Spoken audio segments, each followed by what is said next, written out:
বাংলাদেশি 4 টিভির YouTube channel ভারতে বন্ধ। আওয়ামী লীগ নিষিদ্ধের দাবিতে উত্তাল ঢাকা। ঈদের আগে 2 শনিবার খোলা থাকবে ব্যাংক। ভারতে অপারেশন বুনিয়ান উন মারসুস শুরু করলো পাকিস্তান সফরে যাচ্ছে না বাংলাদেশ। আসসালামু আলাইকুম, বাড নিউজ 24-এ আপনাদের সবাইকে আমন্ত্রণ।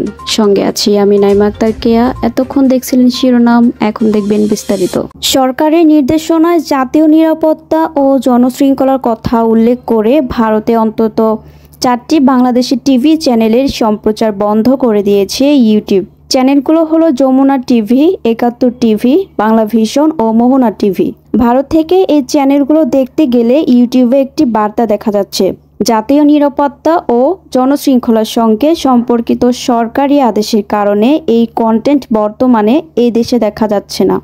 অনলাইন ভেরিফিকেশন ও মিডিয়া গবেষণা প্ল্যাটফর্ম ডিসমিস ল্যাব এক প্রতিবেদনে এই তথ্য জানায়। নিষিদ্ধ হচ্ছে আওয়ামী লীগ। আন্তর্জাতিক অপরাধ ট্রাইব্যুনাল আইনের প্রয়োজনীয় সংশোধনীর মাধ্যমে বিচারের মুখোমুখি করে জুলাই গণহত্যায় জড়িত দলটিকে নিষিদ্ধের উদ্যোগ নেওয়া হচ্ছে। জুলাই অভ্যুত্থানের পক্ষে থাকা রাজনৈতিক দলগুলোর সঙ্গে আলোচনা করে সরকার এ বিষয়ে চূড়ান্ত সিদ্ধান্ত নেবে। অন্তর্বর্তী সরকার গতকাল বিবৃতি দিয়ে আওয়ামী লীগ নিষিদ্ধের বিষয়টি গুরুত্বের সঙ্গে বিবেচনার কথা জানিয়েছে। সে পর্যন্ত সবাইকে ধৈর্য ধরার আহ্বান জানানো হয়েছে। 100টা ফেরাউন, 100টা নমরুদকে যদি একসাথে ধরা হয় তাহলে একটা হাসিনা পাওয়া যাবে না। এই আওয়ামী লীগের চ্যাপ্টারটা 5ই আগস্টে ক্লোজ হয়ে গেছে, এটাকে রিওপেন করার চেষ্টা করে। 2014 সালে যখন বিএনপি নির্বাচনে আসে নাই তখন ইনক্লুসিভ ইলেকশন কোথায় ছিল? 24 সালে ইনক্লুসিভ ইলেকশন কোথায় ছিল? বাংলাদেশের রাজনীতি এই ভূখণ্ডের মধ্য থেকে নির্ধারিত হবে, বিদেশের প্রেসক্রিপশনে বাংলাদেশের রাজনীতি নির্ধারিত হবে। আমরা এখান থেকে এখন গিয়ে শাহবাগ অবরোধ করব।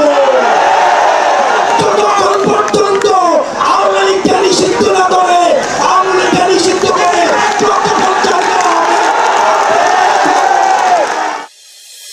ঈদের আগের 2 শনিবার ব্যাংক ও আর্থিক প্রতিষ্ঠান খোলা রাখার নির্দেশ দিয়েছে বাংলাদেশ ব্যাংক। অর্থাৎ সাপ্তাহিক ছুটি থাকা সত্ত্বেও আগামী 17 ও 24 মে ব্যাংক খোলা থাকবে। এই 2 দিন স্বাভাবিক দিনের মতোই গ্রাহক লেনদেন করতে পারবেন। বৃহস্পতিবার বাংলাদেশ ব্যাংক সংক্রান্ত একটি নির্দেশনা জারি করেছেন। সরকারি নির্দেশ অনুসারে ঈদুল আজহার ছুটি 10 দিন কার্যরত করতে কেন্দ্রীয় ব্যাংক এই সিদ্ধান্ত নিয়েছে। অন্যদিকে আগামী 11 ও 12 জুন বুধ বৃহস্পতিবার ব্যাংক বন্ধ থাকবে।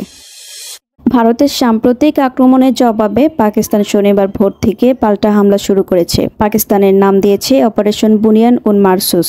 রয়টার্স জানায়, উত্তর ভারতের একটি ক্ষেপণাস্ত্র সংরক্ষণাগার সহ বিভিন্ন স্থাপনায় হামলা চালানোর কথা জানিয়েছে পাকিস্তান। ক্ষেপণাস্ত্র সংরক্ষণাগারটিতে ব্রহ্ম সুপারসনিক ক্ষেপণাস্ত্র ছিল বলে দাবি করা হয়। রাশিয়ার সঙ্গে যৌথভাবে এই ক্ষেপণাস্ত্র তৈরি করেছে ভারত। ভোরে ভারতে হামলা চালানোর আগে ইসলামাবাদ অভিযোগ করে তাদের 3টি বিমান ঘাঁটিতে ক্ষেপণাস্ত্র হামলা চালিয়েছে ভারত, যার মধ্যে রাজধানী ইসলামাবাদের কাছে অবস্থিত একটি ঘাঁটিও আছে। তবে পাকিস্তানের আকাশ প্রতিরক্ষা ব্যবস্থা বেশিরভাগ ক্ষেপণাস্ত্র ভূপাতিত করতে সক্ষম হয় বলে তাদের দাবি। কাশ্মীর ইস্যুতে ইতোমধ্যে বিমান হামলার মাধ্যমে যুদ্ধে জড়িয়েছে ভারত পাকিস্তান। এর প্রভাবে পাকিস্তানে চলমান PSL ও ভারতে চলমান IPL স্থগিত করা হয়েছে। মূলত টুর্নামেন্ট দুটি ঘিরে থাকা পরস্পরের হামলার হুমকির কারণে নিরাপত্তা ইস্যুতে স্থগিত করা হয়েছে।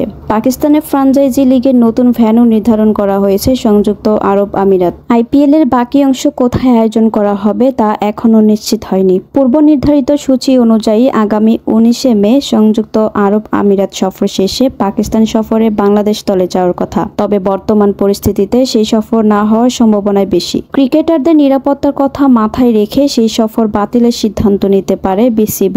আজ BCB পরিচালকদের একটি সভায় এই বিষয়ে সিদ্ধান্ত নেওয়া হবে। এতক্ষণ আমাদের সাথে থাকার জন্য আপনাদের সবাইকে ধন্যবাদ।